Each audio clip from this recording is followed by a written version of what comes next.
Madam President, first, let me thank Senator Landrieu and Senator Murkowski for their work on this legislation. I was listening to Senator Murkowski go through how this process came together.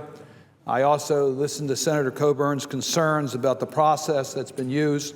So let me just share with my colleagues why I strongly support the inclusion of the lands package in the National Defense Authorization Act and encourage my colleagues to support the vote later today. And I reference specifically the Harriet Tubman National Historic Park. Talk about frustration. This park, although approved through studies and went through all the appropriate ways for its designation, was held by one senator on a hold for 3.5 years. 3.5 years.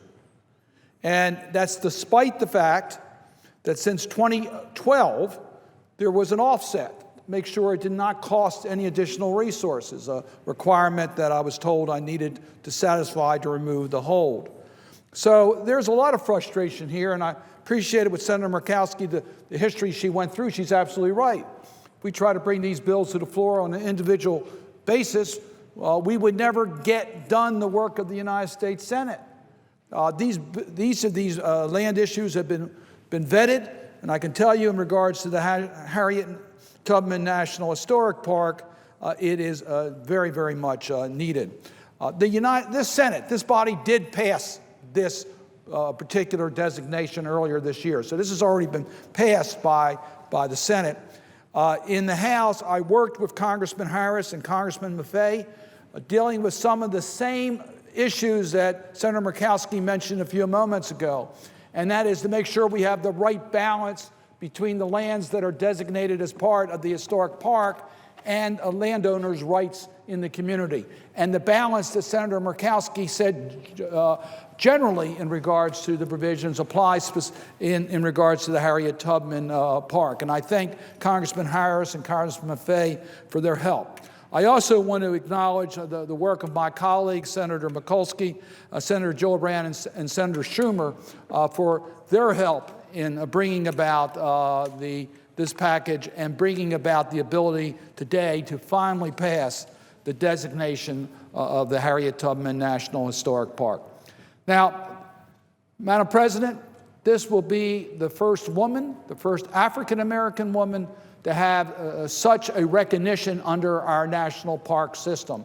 And I think this is an appropriate person for this historic moment.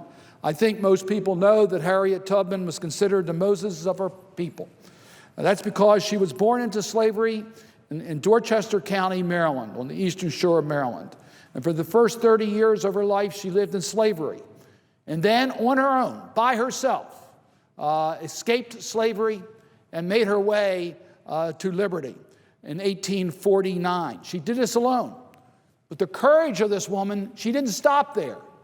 She then came back and rescued other slaves and brought them to freedom under the Underground Railroad, which took slaves from slavery to freedom.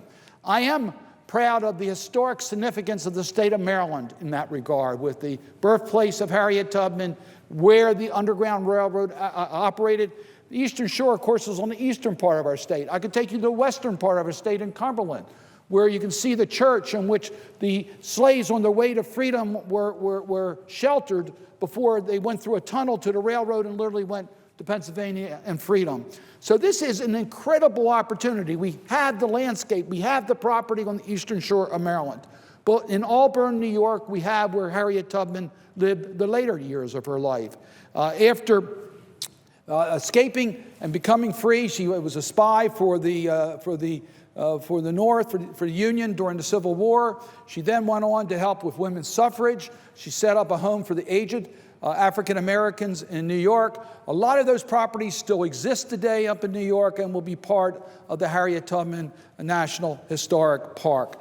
This is an appropriate way to honor a real hero of our country, but also to provide a way where young people and all the people in this country can learn more about Harriet Tubman It will help the local economies of New York and Pennsylvania. It's part of the National Park System's dedication to African American history. And I think this is a very appropriate and at long last able to get this done. So for those who express frustration, we had this paid for a long time ago. We had worked out all the balances a long time ago. We thought this would be done a long time ago. But today we have a chance to get it done. And I urge my colleagues to support the package and support the NDAA bill. With that, Madam President, I would yield the floor.